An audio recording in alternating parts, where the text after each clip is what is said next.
Everyone, अभी हमारे साथ हैं मनोज भैया जो कि इंटरनेशनल बैडमिंटन है। तो हेलो भैया। हेलो। हाँ। हाय।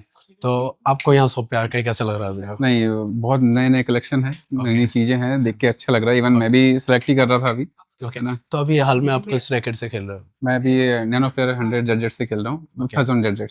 ओके, उसमें गेटिंग क्या होते हो? Getting 80 power. 80 पावर। हाँ, और क्या टेंशन रखते हो?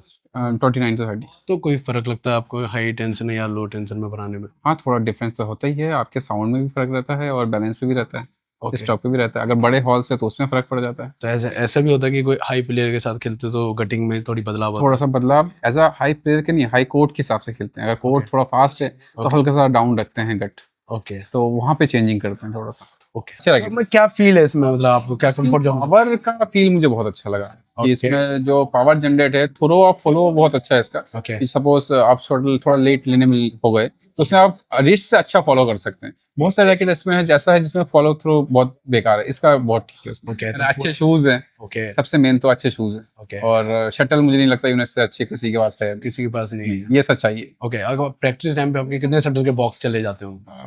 मंथली अगर देखा जाए तो 25 से 30 बॉक्स ले जाते हैं। 25 दिन। तो फिलहाल कहाँ की तैयारी है आपकी? अभी वर्ल्ड चैंपियनशिप की है, Okay. फरवरी में होने वाले हैं। ओके। तो उसका सिलेक्शन हो गया है, तो उसकी तैयारी चल रही और है। नाइस, कांग्रेचुलेशन है।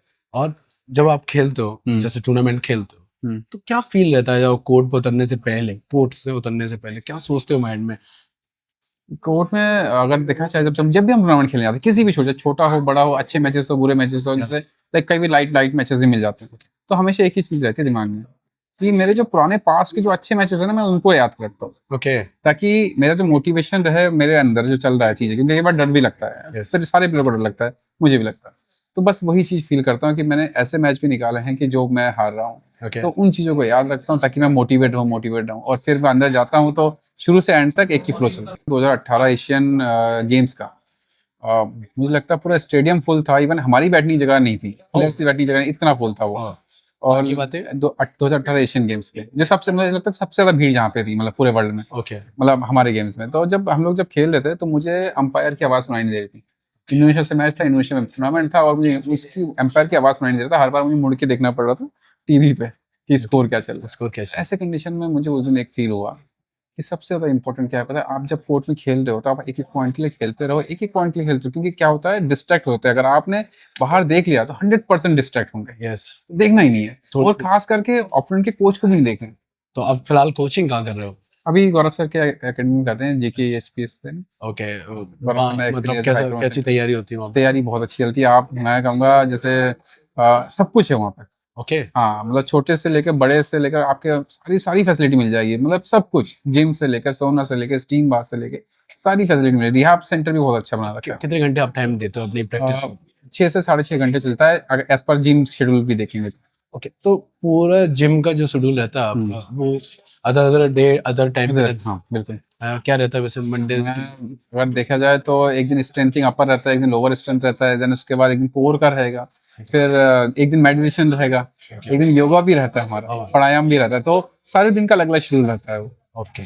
तो जैसे अपन खेलते हैं, बैडमिंटन खेलते हैं, तो उस टाइम पे ना अपन को फिजिकली बहुत मेंटेन रहना पड़ता है, उसके साथ एक माइंड का भी बिल्कुल बैलेंस बनाए रखना पड़ता है। वो कैसे बनाते हो आप? माइंड का बैलेंस के लिए मुझे लगता है सबसे इंपॉर्टेंट क्या है पता है, आप अपने आप से खेलिए।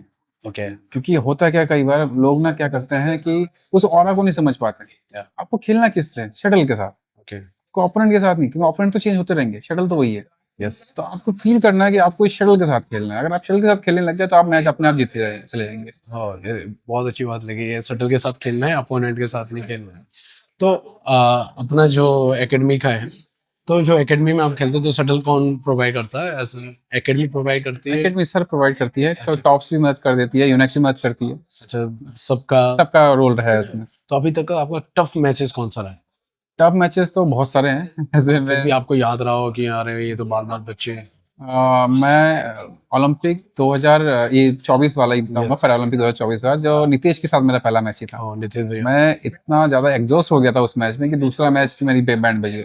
क्योंकि वो बहुत हाई लेवल पे मैच चला था, वो बहुत ही हाई। पहला सेट वो जीते, दूसरा सेट मैं जीता, तीसरा सेट दोनों पे 19 पे थे। तो बहुत ही मतलब रोमांचक मैच था वो। शुरुआत कहाँ से हुई आपकी बैडमिंटन की? मतलब कैसे, मतलब बैडमिंटन में आए, किसी को देख के आए थे या एक्चुअली मेरे साथ मुझे लगता है कि एडवांटेज है कि जब मैंने बैडमिंटन खेलना स्टार्ट करा, सॉरी खेलने से पहले मैं जहाँ रहता था तो मेरे सामने एक स्कूल टूटा हुआ था, तो वहाँ पे सीनियर्स लोग आउटडोर खेलते थे रोज। ओके तो वो एक बेनिफिट मिला मुझे कि वो खेलते थे और हम लोग उस स्कूल के ना दीवारों पे कंबल ओढ़ के देखते थे। फिर देखते देखते इंटरेस्ट आया, ओके और फिर एक दिन ऐसा हुआ कि जैसे जैसे उनका जैसे जैसे बल्ब लगाते थे, रात को खेलते थे मोस्टली, तो बल्ब लगाने में जितना टाइम लगता था या खोलने में जितना, उतने टाइम हम कोर्ट में खेलते थे।